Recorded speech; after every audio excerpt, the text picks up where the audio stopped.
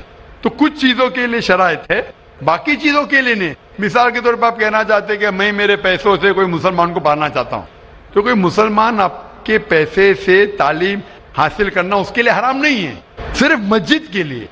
اگر آپ چاہتے ہیں کہ آپ کا پیسہ مسجد میں استعمال ہو تو پہلے آپ کو مسلمان بننا پڑے گا, آپ کو ایمان لانا پڑے گا, پھر ہی آپ, کیونکہ آپ اگر جس چیز میں ایمان نہیں لے کے آتے, آپ اگر ایمان نہیں لے کے آتے کہ ہم کو ایک ایشور کو ماننا چاہیے, ہم کو صلاح پڑھنا چاہیے, تو اسی طریقے سے اگر آپ کو ایمان آ جائے گا کہ یہ مسجد صحیح عبادت کی جگہ ہے اور میں اس پہ یقین کرتا ہوں, پھر آپ کا پیسہ لے سکتے, ورنہ نہیں. Hope answer the question. آپ کا دوسرا سوال ہے یہ ہم لوگ جو گائے کا دودھ پیتے ہیں وہ ویج ہے کہ یا نان ویج ہے؟ بھائی کا سوال ہے کہ ہم گائے کا دودھ جو پیتے ہیں وہ ویج ہے کہ نان ویج ہے. سائنٹیفکلی گائے ویج ہے کہ نان ویج ہے بھائی صاحب؟ ہم لوگ جانتے ہیں نان ویج ہے. گائے نان ویج ہے نا؟ ہاں تو اس کا دودھ ویج ہوگا یا نان ویج ہوگا؟ Non veg. لیکن ہم لوگ کا دھرم میں وہ دیوی ہے. ہاں ابھی اس کے اوپر باقی سوال آ گیا نا. آپ کا پہلا سوال تھا کہ دودھ نان ویج ہے کیا ویج ہے, تو میں نے پوچھا گائے نان ویج ہے کیا ویج ہے, آپ نے کہا نان ویج, تو دودھ بھی نان ویج ہوگا. تو سائنٹیفکلی دودھ نان ویج ہے, لیکن کیونکہ دودھ کے بنا آپ کی زندگی نہیں گزر سکتی ہے تو دودھ کو لوگ نے ویج کر دیا. آپ سمجھے نا, دودھ کے بنا زندگی گزرنا مشکل ہے تو دودھ کو ویجیٹیرین کہہ دیا.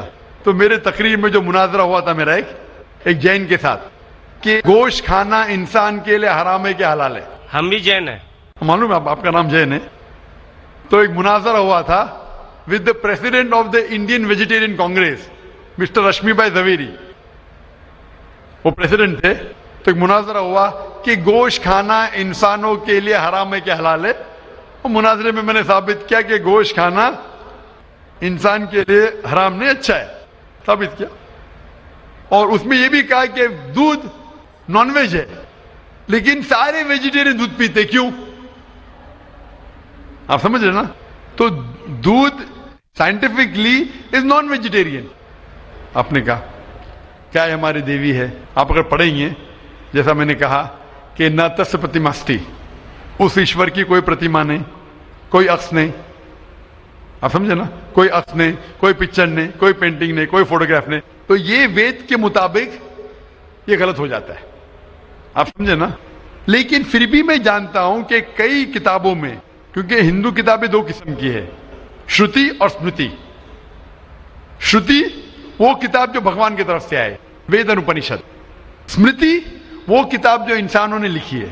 تو ایک شروتی ہوتی جو ایشور کی طرف سے ہے, اور ایک ہوتی ہے اسمرتی جو انسانوں نے لکھی ہے. تو میں جانتا ہوں کہ کئی ہندو مذہبی کتابوں میں خصوصاً اسمرتی میں ایسی چیزیں لکھی ہے جو شروتی کے خلاف ہے. یہ آپ دیکھیں گے گائے آپ کی دیوی ہے, وہ آپ وید میں نہیں پائیں گے, آپ نیچے والی کتاب میں پائیں گے. تو جب بھی کوئی اونچی یا نیچے کتاب میں ٹکراؤ ہو تو ہمیں ماننا چاہیے اونچی کتاب. قرآن اسلام کی سب سے اونچی کتاب ہے. قرآن سے کوئی بھی کتاب ٹکرائی تو ہمیں قرآن میں ماننا چاہیے, اس کتاب میں نہیں. آپ سمجھے نا. تو اسی طریقے سے اگر آپ وید میں پڑھیں گے, وید میں لکھا ہے کہ خدا کا کوئی عکس نہیں, تو اگر وہ مانیں گے تو ہمیں ماننا پڑے گا کہ خدا کا کوئی روپ نہیں. تو یہ کہنا کہ گائے دیوی ہے, یہ کئی پنڈت کہتے ہیں کہ ہم جانتے ہیں کہ خدا ایک ہے, ہم جانتے ہیں ایشور ایک ہے, لیکن ہمیں کنسنٹریشن کے لیے ہمیں بہت بار مورتی کا سہارا لینا پڑتا ہے. پنڈت لوگ سے میں بات کرتا ہوں کہ آپ کی کتابوں میں صاف لکھا ہے کہ بھگوان ایک ہے, نہ اس کا کوئی عکس ہے, نہ کوئی مورتی ہے, نہ کوئی پینٹنگ ہے, نہ کوئی پکچر ہے. تو وہ کہتے ہیں ہم مانتے ہیں یہ بات پہ, لیکن کیا کنسنٹریٹ کرنے کے لیے پہلے شروعات میں ہمیں عکس کی ضرورت ہوتی ہے, ایک مورتی کی. جب ہم ہائر کانشیسنس پہ پہنچ جاتے اس وقت ہمیں ضرورت نہیں پڑتی. تو میں ان سے کہتا ہوں مسلمان ہائر کانشیسنس پہ پہنچ گئے, ہمیں کوئی عکس کی ضرورت نہیں, ہم ایشور کو ڈائریکٹ مانتے ہیں, ڈائریکٹ عبادت کرتے ہیں. تو اسی طریقے سے کبھی بھی ٹکراؤ ہوتا ہے مذہبی کتابوں کے اندر تو اونچی کتاب کو ماننا چاہیے نیچی کتاب کے بنسبت. تو اونچی کتاب میں لکھا ہے کہ ایشور کا کوئی عکس نہیں ہے, آپ سمجھے نا. پھر بھی آپ دیکھیں گے لوگ اپنی مذہبی کتاب کو نہیں مانتے. تو میرا یہی کہنا ہے لوگوں سے, چاہے مسلمان ہو, جیسا میں نے کہا کہ قرآن کو سمجھ کے پڑھو. میں کہتا ہوں ہندوؤں سے کہ آپ بھی وید کو سمجھ کے پڑھو. میں کہتا ہوں انڈین گورنمنٹ سے کہ سانسکرت کم از کم ہندوؤں کے لیے فرض کرو, تو ہندو کم از کم سانسکرت پڑھ سکیں گے, اپنے مذہب کے قریب آئیں گے, اور ہندو مسلم بھی قریب ہو جائیں گے. کیونکہ سانسکرت پڑھیں گے تو آپ کو پتا چلے گا کہ آپ کی کتاب میں کیا لکھا ہے. تو کوئی بھی پنڈت آپ کو گھمائے گا نہیں. پھر پنڈت گھمائے گا تو بولیں گے تو حوالہ دو کوئی ہے, آپ سمجھے نا. بہت سے ہندو میرے جو سنتے مجھے اپنے پنڈت سے پوچھتے کہ مسلمان ہے جو ایسا کرتا ہے, بولتے ارے ارے وہ مسلمان کو سنو مت. ارے کیوں نہیں سنو بھائی, میں اگر حوالہ غلط دے رہا ہوں تو آپ آگے پوچھ سکتے مجھے کہ آپ نے جو حوالہ دیا وید کا غلط ہے,